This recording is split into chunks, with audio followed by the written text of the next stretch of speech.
Well, greetings and salutations, everybody. Welcome to AMC Mailbag, the mailbag show here on AMC Movie News, where all we do is take your mailbag questions. And of course, if you have a question you want to get on AMC Mailbag or AMC Movie Talk during the week, Monday through Fridays, you can email your questions into us anytime at amcmovietalk@gmail.com. So you can send your questions into us there. They come in. Now, we get about 1,000 questions every week sent in. We only have time to answer 30 or 40 of them during the week, so, don't be too worried if you don't see your question getting answered. That doesn't mean we're ignoring you. It just means, it just didn't happen to get picked. My name is John Campea. I'm the editor-in-chief of AMC Movie News, and it is my privilege today to host Mailbag. And as I said, we're basically going to be taking your mailbag questions. Once again, a little bit of a disclaimer. You're going to have to forgive me clearing my throat and coughing and, sucking on some lozenges because I do have a cough right now. I'm trying to fight through it. So please forgive me for that as we go through the show today. Interesting week in movie news. A lot of really cool stuff going on. Of course, we had Batman versus Superman changing dates. That game of chicken with Captain America 3 is now over. Batman v Superman is now going to come out in March. That was a big thing. DC announcing 9 big new titles. Well, they didn't really announce 9 new titles, did they? They announced 9 new dates. And who knows what that means? It could mean anything. I mean, they've changed dates of Batman v Superman 3 times already, so who knows what that means. But a lot of stuff's been going on. It's been a very interesting week in movie news. So, without any further ado, let's just dive into it, get to your mailbag questions, and we're going to start today with question number 1. And the first question today comes to us from James Walsh. And James writes, "Hello, AMC, and keep up the fine work." Well, thank you so much, James. My question is about the amount of superhero films coming out from 2015 to 2020. With DC announcing they plan to release 9 and Marvel averaging 2 movies a year, that's 19 movies. Then you've got to factor in Sony and Fox, who are releasing 1 to 2 movies a year as well.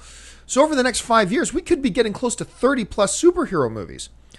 My question is, do you think that this amount of comic book movies over a short space of time will oversaturate the market, leading to some big box office bombs?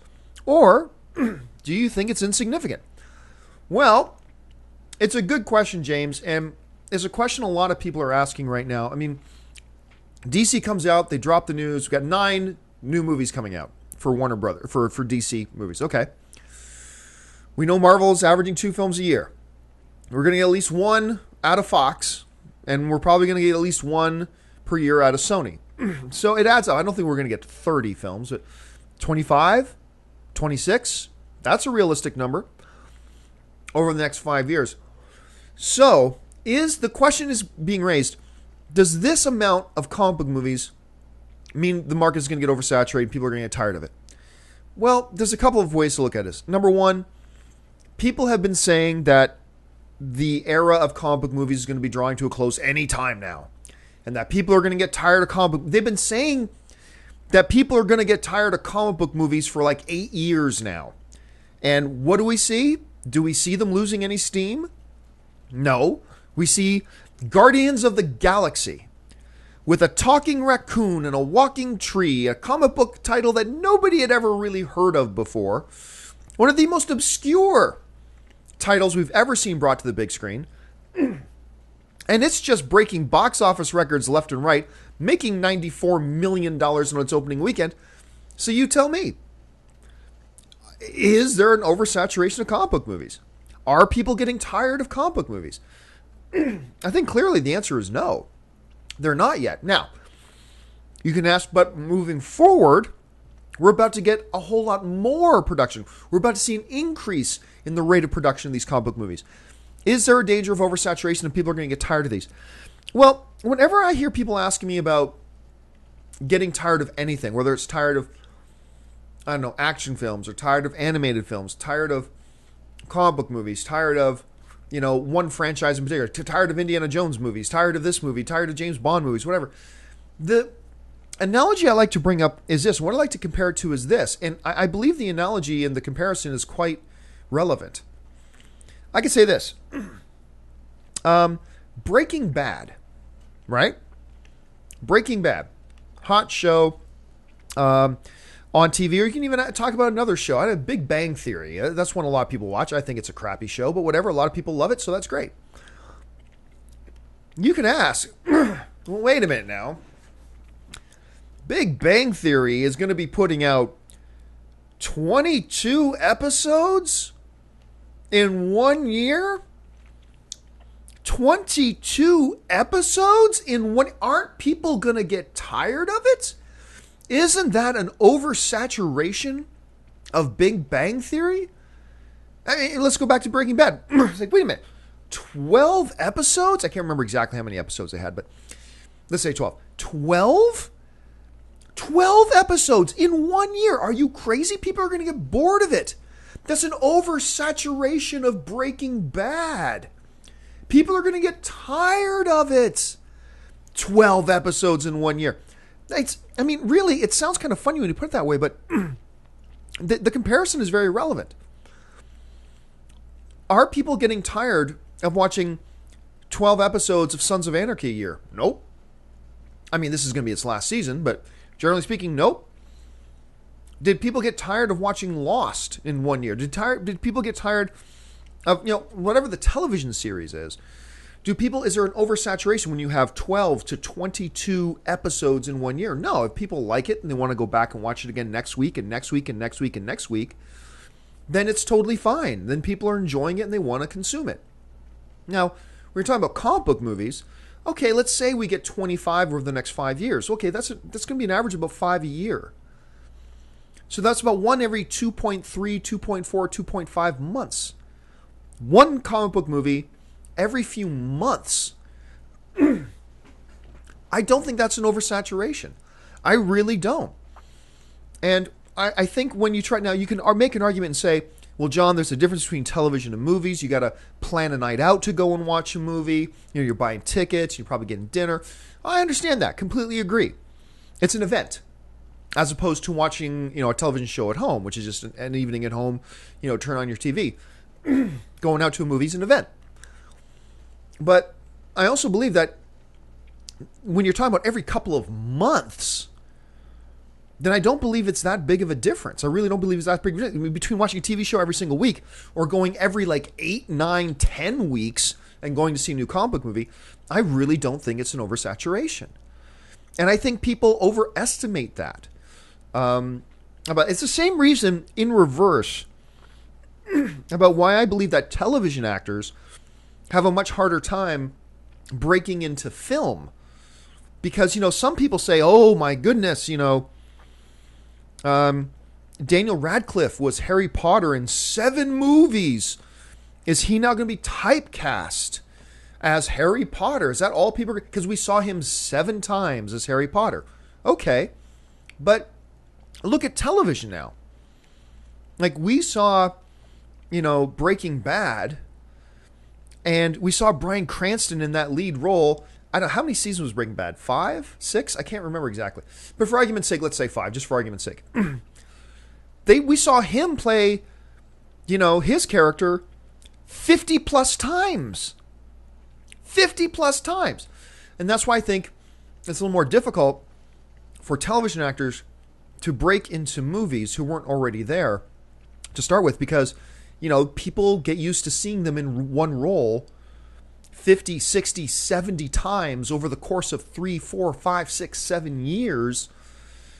That's the danger of typecasting, when people now we just see that one character. As opposed to movies, it's okay, yeah, Han Solo or Harrison Ford was Han Solo 3 different times. Okay, 3 times over the course of 9 years. Is that going to be typecasting him? So I think that same principle applies here, working in reverse with, are people going to get tired of comic book movies? Well, really, if people are into a network show, they're watching that show 20 plus times every year. And we're talking about comic book movies having 20 plus comic book movies over the span of 5 years. So I honestly don't think there's a danger here of that. I really, really don't. Now, the danger that we do have with comic book films is a danger that you have with any kind of film, which is what happens if they start to suck. I mean, right now, comic book movies are riding a severe high because right now, more often than not, the comic book movies that are coming out are great. Like, yeah, there was some mixed reaction to The Amazing Spider-Man 2, yes.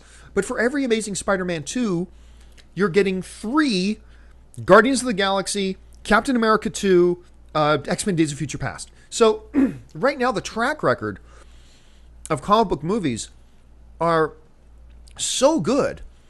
And they're riding right now such a wave of excellence that it's creating this huge momentum. Now, if something's going to kill the comic book movie genre, it's not going to be people getting tired of them or oversaturation. What's going to happen is when we get 3 or 4 stinker comic book movies in a row. And law of averages says that's going to happen eventually. But right now, what's happening? Somebody like me, I go to the movies and I see X-Men Days of Future Past. Or what came first? I think Captain America 2 came first. So somebody like me goes to the theater, I see Captain America 2, and I'm blown away. The movie's amazing. I have an excellent experience. And now I can't wait to have the next great experience. So X-Men Days of Future Past comes out. I go to see that. Blown away. Fantastic experience. So I'm looking forward to the next experience. Guardians of the Galaxy comes out. I'm going to go see that. What happens? Blown away. Fantastic experience, and I'm really excited. And as long as comic book films in general keep riding that kind of a ratio, like 2 or 3 excellent films for every 1 questionable one, then it's going to keep riding that great wave of momentum. So yeah, I believe that if anything is going to kill this superhero genre craze, it's not going to be an oversaturation. I don't believe that's possible. I believe what it will be is when we get enough stinkers in a row that people stop looking forward to going to see comic book movies. When that happens, then we'll probably see a lull. Like, what killed comic book movies before was not the oversaturation, but was Batman and Robin. I mean, you had a really crap movie come out that just killed.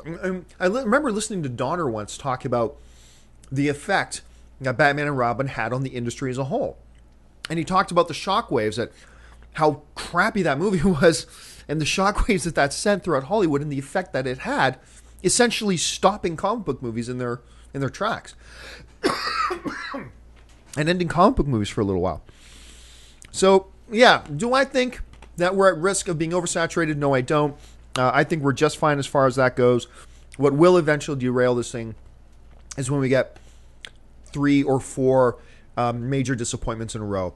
When that happens, you might see a decrease in the production of that stuff.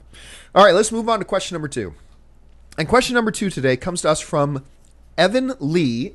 And Evan Lee writes, "Hey guys, love the show. Thank you so much, Evan. My question is about Chris Pratt. After the success of Guardians of the Galaxy and the fact that Pratt's also going to be in Jurassic World, what do you think, or do you think there's any chance that he could be the next huge action star? He clearly has the body for it now, and I think he has the ability, acting, comedic timing, charisma. What do you guys think?" Well, if you've been watching AMC Movie Talk for any period of time, you know I'm completely predisposed to Chris Pratt. I have been a big fan of Chris Pratt's. Once I became a really big fan of Parks and Recreation, he simply became our favorite character on the show.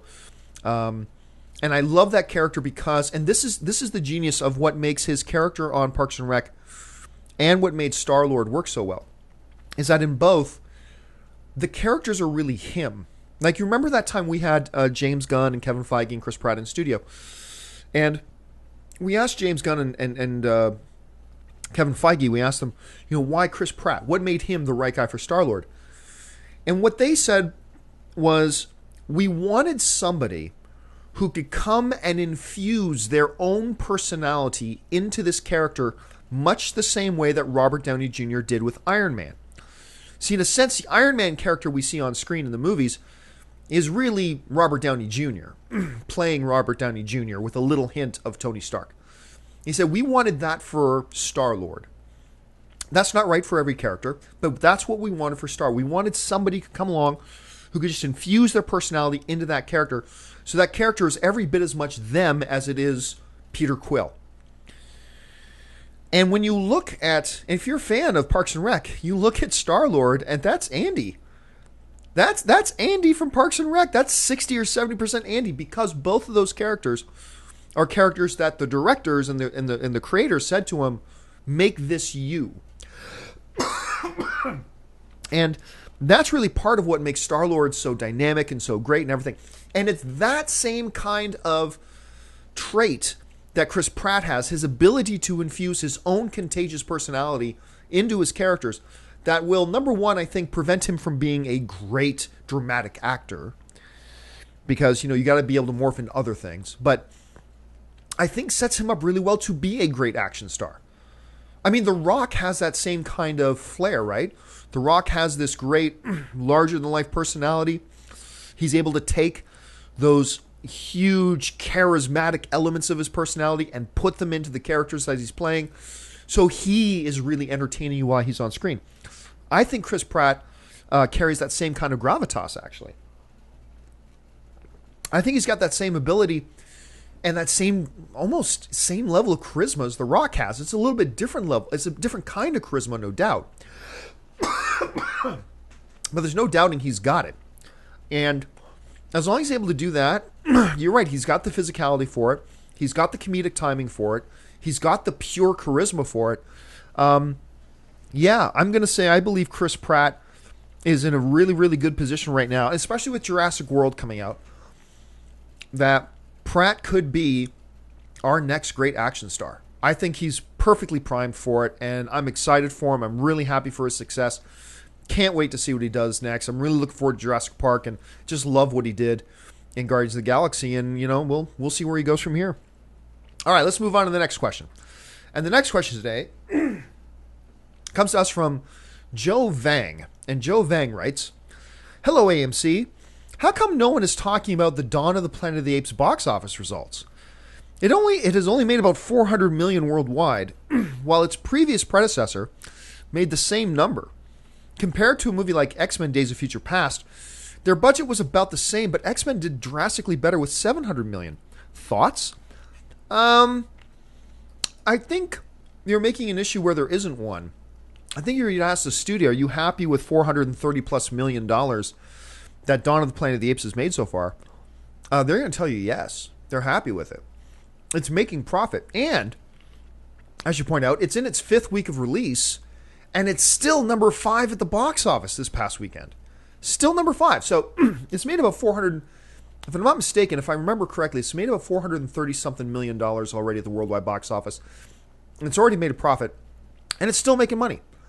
Will it hit $500 million? I don't think so. But it's still at number 5 at the box office after 4 weeks. Look, not every film is a giant a tentpole film. Like, comic book movies right now are so hot. This was like the 9th X-Men film. I can't remember how many really in total, but this is a long-running franchise and series that's very, very popular with the fans. It's huge sci-fi, huge comic book roots, all that kind of stuff. It's the hottest genre in the world right now. You can't compare financial results of a film like Planet of the Apes, which is a much more heavy and dramatic kind of a film, even though there's a really cool sci-fi element to it and great visual effects. There are different films that have different expectations. So to sit back and say, oh my goodness, Dawn of the Planet of the Apes only made $431 million. What went wrong? Well, the answer is nothing went wrong. That's pretty much where they figured it would come in. They're happy with it. It's made them money. Critics and fans love the film. It's going to get some Oscar attention. And they're perfectly primed for the next installment. And and the next installment will do even better, because this many people loved this one. So I really don't see the comparison. But you're kind of comparing apples to oranges when you're looking at box office results of a more, granted it's sci-fi, but it's still a more heavier, dramatic, mature kind of film with Dawn of the Planet of the Apes versus a comic book sci-fi film in X-Men with a long-running franchise and huge build-up and all this kind of stuff. You can't compare them whatsoever. So really, the answer is, why is nobody talking about the Dawn of the Planet of the Apes box office results? Because there's nothing to talk about. It came in right about where they expected it to come in. It fulfilled their expectations. It met their hopes. And now they're perfectly poised to move on and do the next chapter. It made money. and the next one's going to make even more money, and it's still making money as we speak. So for those reasons and many others, I don't think it's a fair comparison. All right, let's move on to the next question. The next question today comes to us from Luis Fonseca, who writes, "Hello, AMC crew. Love you guys and the show." Well, thank you so much. Can The Incredibles 2 beat Frozen for the highest grossing animated film of all time? I think it has a chance. What do you guys think? Well, thanks so much for the question. Yeah, man, Frozen destroyed every expectation. I'm going to just bring this up here just to make sure I get the numbers right. Frozen, just demolished even the biggest, highest hopes that Disney had for it. The movie has made $1.273 billion at the worldwide box office. It made over $400 million domestically alone, and I think it was in the top 10 at the box office for, I don't know, like 18 weeks or something like that. Nobody, not the biggest optimist at Disney, not the writers of the script, nobody was expecting that. There's something about Frozen, and I think Frozen is a very good animated film, but is it one of the top 10 animated films of all time? No, it's not. It's very good. I liked it. I enjoyed it. But is it like one of the top 10, even top 15 best animated films of all time? No, it's not. It's not anywhere close. But there was lightning in a bottle with Frozen about coming out at just the right time. Brilliant marketing. The fact that in advance of its release, they knew that damn Let It Go song was so good. They did what I've never seen Disney do before. They actually released an entire segment of the movie for free onto YouTube for people to see. And then idiots like me saw it, was completely captivated by the song and by that segment in the movie. That made me even more excited about going to go see it. And I wanted to go see it and ended up really liking it. I believe I might have seen it twice, as a matter of fact. Yeah, because I did enjoy the film. But it caught lightning in the bottle about having just the right song, just the right marketing, coming out at just the right time. And in an era in a window where not a lot of other high-profile, high-quality kid-friendly films came out to dethrone it, really. And so it just got on the big box office list, and it stayed there, week after week after week after week.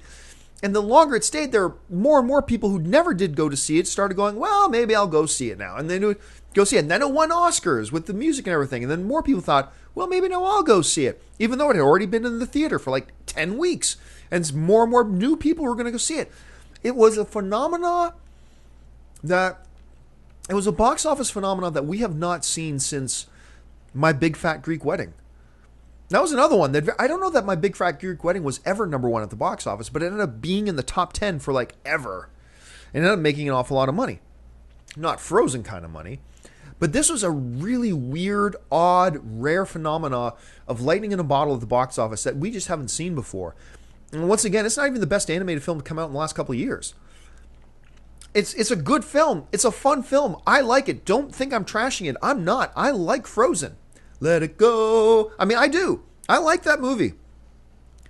But it ain't a great movie. It ain't, I'm going to remember this movie for the rest of my life kind of movie. It was just a weird kind of lightning in a bottle.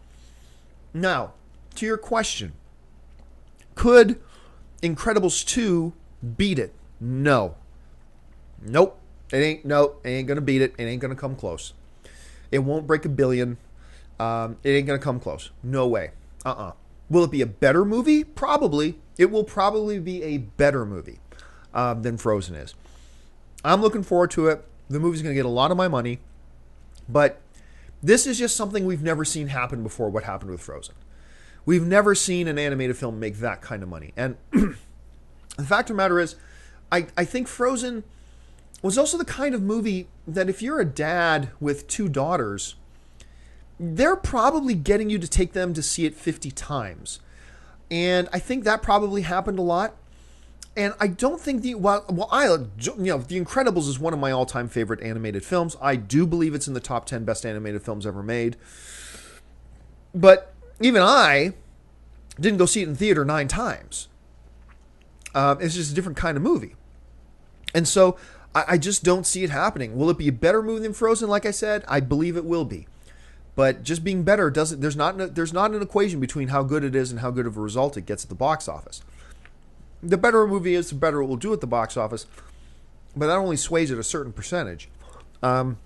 Frozen, man, was lightning in a bottle that I just don't know. I don't know that we're ever going to see again.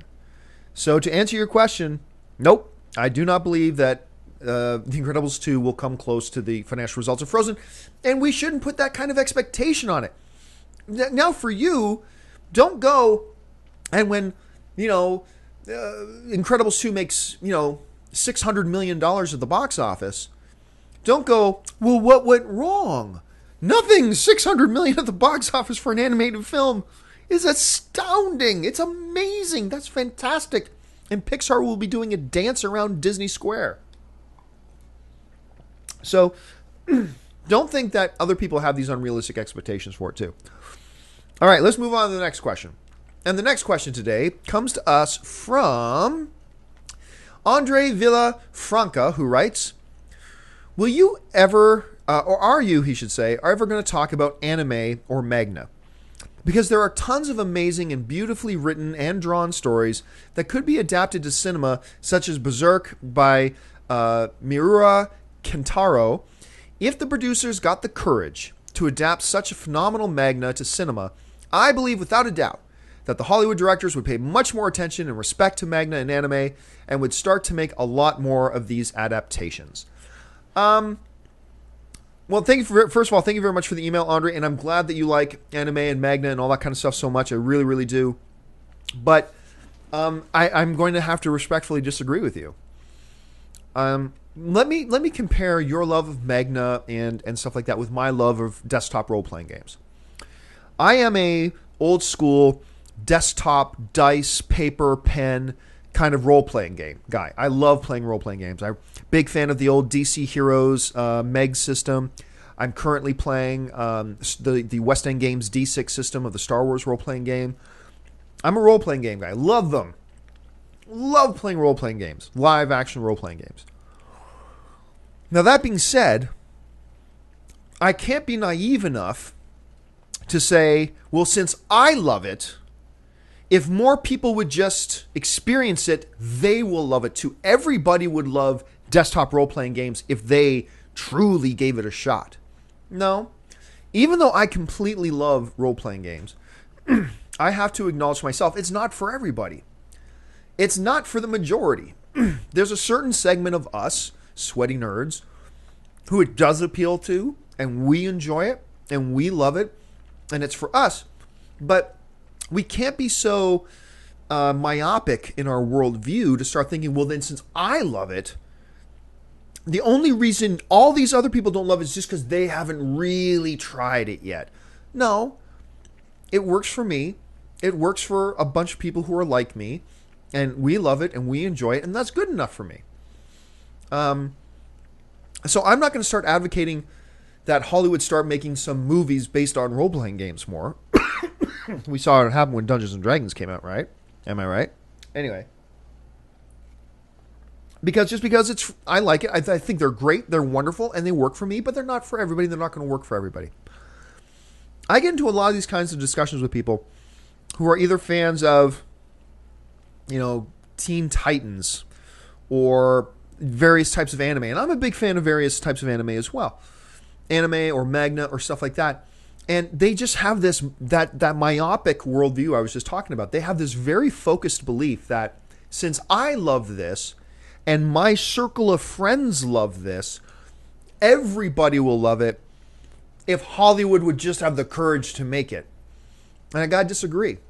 I think what my friends who are really into manga and anime have to acknowledge, and a lot of them do, is that it's not for everybody.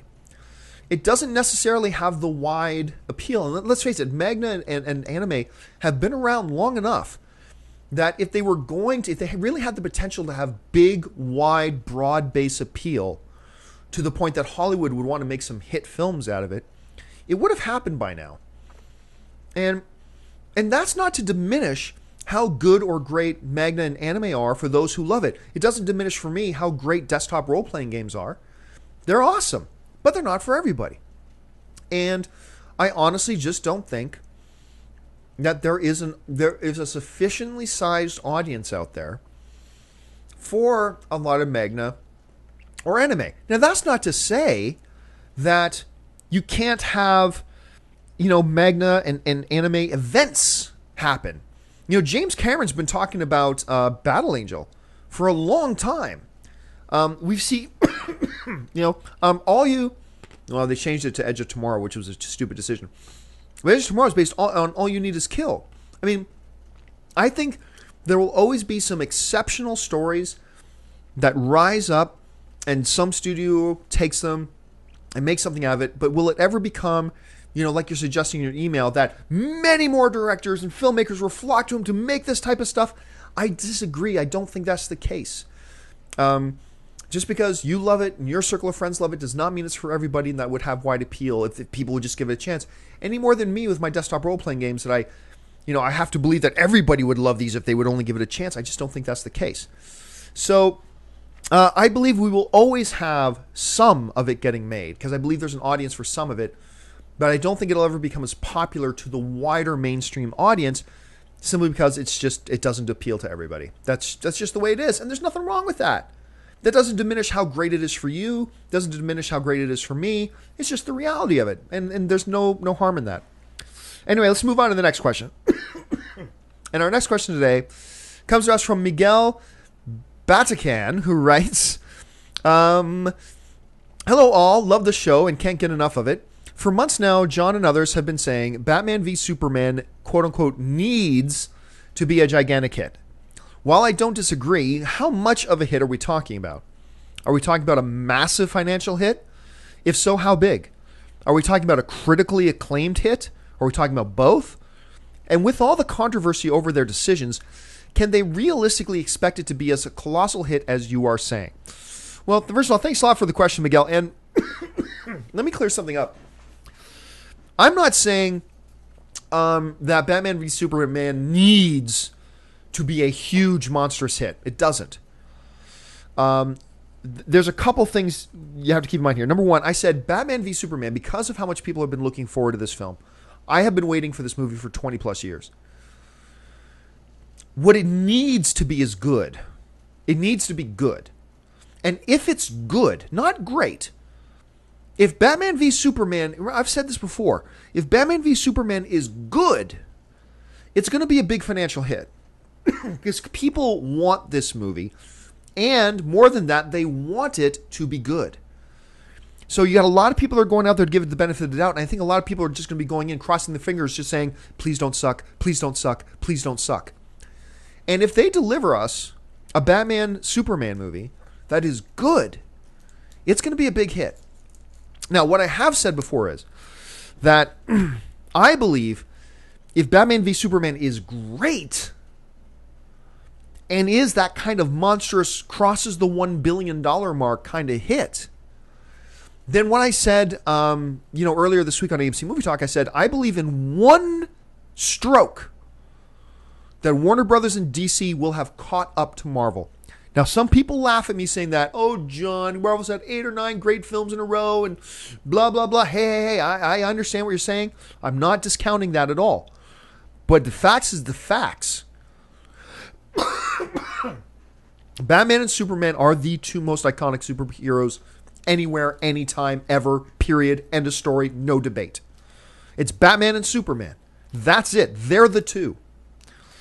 And if DC can come out, and herein lies the genius, by the way, of them doing a Batman versus Superman movie now, instead of doing a Cyborg movie first, and then a Wonder Woman movie, and then a rebooted Green Lantern, and then another Man of Steel, and then a Batman, and then start to have the team-up movies in the Justice League movie. The genius of them doing this now is, I think they know that if they hit it out of the park with this movie, with a Batman versus Superman, you knock this out of the park, I'm sorry. The 10-lap lead that Marvel has on Batman, on DC and Warner Brothers is gone. That lead is gone. It is now an even playing field. Because you knock out of the park Batman v Superman, everybody's going to be looking forward to the next DC movie as much as they're going to be looking forward to the next Marvel movie. And that's the massive advantage that Marvel has right now. Marvel has earned this advantage by putting out excellent film after excellent film after excellent film. With a few hiccups here and there. But you put out the Avengers, and you put out Captain America 2, and you put out... I love the original Thor. You put out Guardians of the Galaxy. They've built this lead, and that lead is, generally speaking, those of us in the film fan community, we are looking forward to the next Marvel film, whatever the hell it is, more than we are looking forward to the next DC Warner Brothers film, because DC and Warner Brothers have not given us a track record of success yet. I happen to believe Man of Steel was an excellent film, but not everybody shares that opinion. Fair enough. So, you come out with Batman vs. Superman, and you crush it, and you knock it out of the park, and you exceed everybody's expectations, and it makes over $1 billion at the box office, blah, blah, all that kind of stuff. I'm sorry to all you deniers out there, but that lead, that huge monumental lead that Marvel has earned and built up and has right now, that lead's gone. Because Warner Brothers and DC have made a brilliant tactical maneuver by having Batman vs. Superman now. At the same time, this can backfire on them real fast. Because if Batman vs. Superman isn't good, and it sucks, then they're done. They're done. I don't know how you recover from that. Because you give us the movie we've been looking forward to for 20 years and you blow it, man, that's like the unforgivable sin. You finally do Batman vs. Superman and you mess it up and you ruin it for us, we will not forgive that. We just won't. So it's a gamble. It's a bit of a risk by coming out with this movie first. But the reward is that shiny carrot dangling in front of DC and Warner Brothers right now is that huge lead that Marvel's had over us for all these years now, gone. We've evened the playing field. We've leveled the playing field. We are back in this race.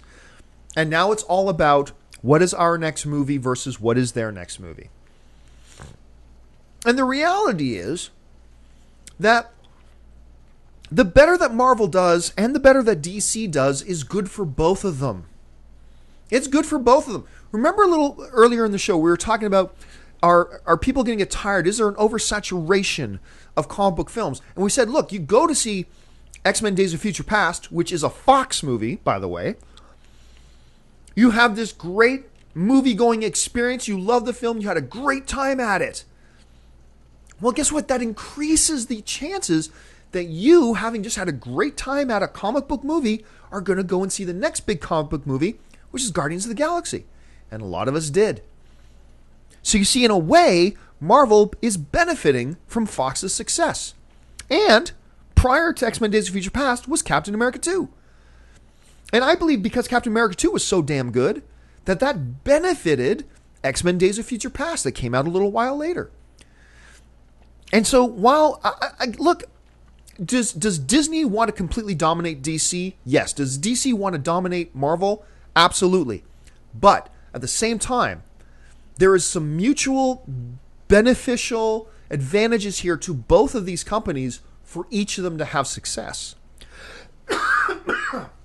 Because the more you gain the public's trust in the genre as a whole, then the more people are going to go, look, Batman v Superman just moved to March, right? Captain America 3 is staying in May. So they're not going to affect each other's box offices negatively. But there's got to be a part of Kevin Feige that is like, please, Batman vs. Superman, be really good. Because if audiences go to see a great Batman v Superman movie and they come out excited, hooting and hollering and cheering and having had a great time at the movie theater, guess what? That increases the chances that a lot of them are going to go back to the movie theater for the next big comic book superhero movie, which just happens to be Captain America 3. So, do they want to beat each other? Yes. But there's also some advantages for each of them to cheer on for each other's success too. to create a thriving, vibrant comic book genre atmosphere in the movie theaters today. Because, you know, that old saying, a rising tide raises all ships. That's what it is. So they want to crush each other, yes, but they're also secretly kind of cheering for each other's success, just not as much success as them. Anyway, okay, let's move on to the next question. And the next question today comes to us from Blake Skinner, who writes, "Good day, sons and daughters of AMC. Love the show." Thank you so much, Blake. "My childhood was filled with more mature films rather than children films. My favorite movies of all time are Point Break, Face Off, and the Saw franchise. My question is, with remakes and reboots becoming a big thing, if you had to choose, would you rather see a remake or reboot of Point Break or Face Off?" First of all, if you have not seen the movie Face Off with John Travolta and Nicolas Cage, dear heavens, go and see it in all of its corny, cheesy goodness. For those of you who don't know about the film, okay, if I'm remembering this right, John Travolta plays this big villain. Nick Cage plays this big cop who's trying to bring him down. And what ends up happening is they end up exchanging faces. Yes, they exchange faces. They each have their faces removed and surgically implanted on the other guy. And so what you got is this movie of Nick Cage doing his best John Travolta imitation and John Travolta doing his best Nicolas Cage imitation. And I believe it's directed by John Woo, if I'm not mistaken. And it's awesome. All of its cheesy glory. It is completely, devastatingly awesome. So, anyway, now, which one do I think should make Point Break? Well, guess what? A Point Break remake is already on the way. It's already coming. It's already in production. A Point Break remake is on its way. Face Off?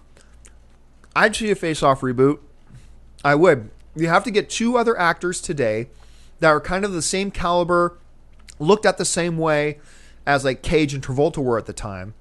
And I'm all for it. I'm completely all for it. So sign me up for either, but just, a Point Break remake is already on the way, as a matter of fact. All right, we're running out of time here, so I got to run through a few of these as fast as I can. The next question comes to us from Adam B., who writes, "I was watching In Bruges with Colin Farrell the other day, and I forgot how much I really love this movie." And I agree with you, Adam. The movie's great. "I remember there was some Oscar buzz for his performance after it came, but he never was nominated. Same goes for him in Saving Mr. Banks. Anyway, what is your favorite performance that, in your opinion, should have been nominated but never was? Thanks, and bring on the filthy." Well, first of all, I'm really glad you brought up Colin Farrell in Saving Mr. Banks. It's not a surprise that he was ignored by the Academy for that movie, because even Disney ignored him. Most of the trailers that came out, I think there was one trailer that Colin Farrell was in, and the rest of the trailers, you wouldn't even know he's in the movie until you go and see the movie, and he steals the show. He's in a movie with Tom Hanks, and he steals the movie. He's brilliant in Saving Mr. Banks. Nothing short of absolutely brilliant. It might be the best Colin Farrell has ever been. But Disney, the way they marketed the film, you didn't even know he was in it. So it's not really a surprise that if the movie's own studio was ignoring the guy, that the Academy would ignore him too. Not that I think he was a shoo-in for a nomination necessarily, but, I certainly would have been happy to see him nominated that year. In asking about all time, that's tricky. I'll give you one of the performances most recently, that is a recent one, that really stood out to me as being robbed. And that was Andrew Garfield in The Social Network. Andrew Garfield, to me, he was the heart of that movie. He gave the humanity to that movie, because as good as everybody else was in it, let's face it, the lead character was just a guy who talked like this. Very, very, monotone, very... Yeah. Yes. Yeah. I mean, that was, there was no warmth to it. There was no humanity to it. The Justin Timberlake character was just a douchebag and whatever. So Andrew Garfield, in his performance in that film, he gave heart to that movie, and he brought the humanity to it. I keep using that phrase, but it's true. Andrew Garfield brought all the humanity to that film. He brought whatever the legitimate feeling there was to it, to that role. Not only do I believe he absolutely should have been nominated for Best Supporting Actor that year, to me, there's no question he should have won Best Supporting Actor that year. Now, some people will say to me, so John, you're saying that Christian Bale shouldn't have won Best Supporting Actor for The Fighter? No, Christian Bale shouldn't have won Best Supporting Actor for The Fighter because he shouldn't have even been in that category. That was a mockery that the studio was able to put Christian Bale in Best Supporting Actor category. He was every bit the lead in The Fighter as Mark Wahlberg was. That the movie was about the two of them, about the two brothers and their different paths. They each had the same amount of lines, same amount of screen time, blah, blah, blah, blah. But they wanted to get an Oscar for Christian Bale, so they said, and they knew he wasn't going to win the Oscar against Colin Firth for The King's Speech that year, because Colin Firth was a lock that year. So what did they do? They said, well, let's weasel him into the Best Supporting Actor category. And it was a travesty. Now, some people like to argue with me sometimes, say, John, but a movie can only have one lead actor. No, look up your history. Several times in Oscar history, a single movie has had multiple actors up for Best Lead Actor. It's also happened for actresses as well. A couple of films have had multiple actresses up for Best Lead Actress in a film. Not every film. A lot of people erroneously say this to me. Every film only has one lead actor and one lead actress. No, it doesn't. Look up your history. It does not.